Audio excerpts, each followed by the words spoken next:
Wayanad DCC ട്രഷററായിരിക്കെ ആത്മഹത്യ ചെയ്ത NM വിജയന്റെ കുടുംബത്തിന്റെ ബാധ്യത കഴിഞ്ഞ ദിവസങ്ങളിലൊക്കെ വലിയ വിഷയമായതാണ്. മരുമകൾ പത്മജ ആത്മഹത്യക്കടക്കം ശ്രമിച്ചു. വീടിന്റെ ആധാരം എടുത്തു കൊടുക്കാം എന്ന വാക്ക് KPCC പാലിച്ചില്ല എന്നതായിരുന്നു പ്രധാന പരാതി. ഇപ്പോൾ KPCC അറിയിച്ചിരിക്കുന്നു, ആ ബാധ്യത തീർത്തിരിക്കുന്നു. ബത്തേരി അർബൻ ബാങ്കിലെ ഈ ബാധ്യത തീർത്ത് ഇപ്പോൾ ഇവർക്ക് വീടിന്റെ ആധാരം കിട്ടാനുള്ളൊരു സാഹചര്യത്തിലേക്ക് കാര്യങ്ങൾ എത്തുകയാണ്.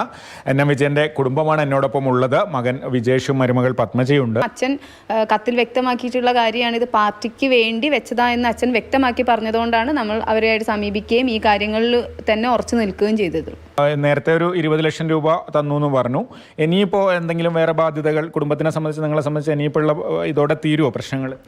ഇതോടെ തീരുമോ എന്ന് ചോദിച്ചു കഴിഞ്ഞാൽ, അന്ന് അവർ എല്ലാ ബാധ്യതകളും എന്നായിരുന്നു പറഞ്ഞത്. പക്ഷേ KPCC ഫണ്ടില്ല. നമ്മൾ അതിനകത്ത് ഒരു പാർട്ടീനെ ബുദ്ധിമുട്ടിക്കാനോ സങ്കടപ്പെടുത്താനോ നമ്മൾ നിൽക്കുന്നില്ല. കാരണം അവർ പറഞ്ഞ ഉറപ്പ് ലംഘിച്ചതുകൊണ്ട് മാത്രമാണ് നമുക്ക് വീണ്ടും ഇങ്ങനെ പ്രത്യക്ഷമായിട്ട് ഈ പ്രശ്നങ്ങളുമായിട്ട് മുന്നോട്ട് പോകേണ്ടി വന്നത്. അദ്ദേഹം എടുത്തിരുന്നത് 45 ലക്ഷം രൂപയായിരുന്നു എടുത്തത്. അതിൻ്റെ ഇൻട്രസ്റ്റ് അടക്കം 69,53,727 രൂപയാണ് ബാങ്കിന് ഉണ്ടായിരുന്നത്. നമുക്ക് കുറയ്ക്കാൻ നമുക്ക് കഴിയുന്ന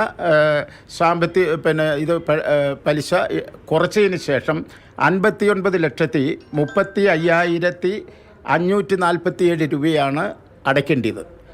1,12,500 രൂപ ഇതിൻ്റെ ഷെയറുണ്ട്. ആ ഷെയറും പിടിച്ചതിൻ്റെ ബാക്കി വരുന്നത് 58,23,047 രൂപയാണ് KPCC ഇന്ന് നമ്മുടെ അക്കൗണ്ടിലേക്ക് അയച്ചിരിക്കുന്നത്. പിന്തുടർച്ചാവകാശ രേഖകളൊക്കെ ഉറപ്പാക്കി വീടിന്റെ ആധാരം NM വിജയന്റെ കുടുംബത്തിന് തിരിച്ചു നൽകുക എന്നുള്ള നടപടി മാത്രമാണ് ബാക്കിയുള്ളത്. എന്തായാലും ഈ പ്രശ്നം ഇതോടുകൂടി പരിഹരിക്കപ്പെടും എന്നാണ് പ്രതീക്ഷിക്കുന്നത്. ജസ്റ്റിൻ മാത്യുവിനൊപ്പം കമൽ, മാതൃഭൂമി ന്യൂസ്, വയനാട്.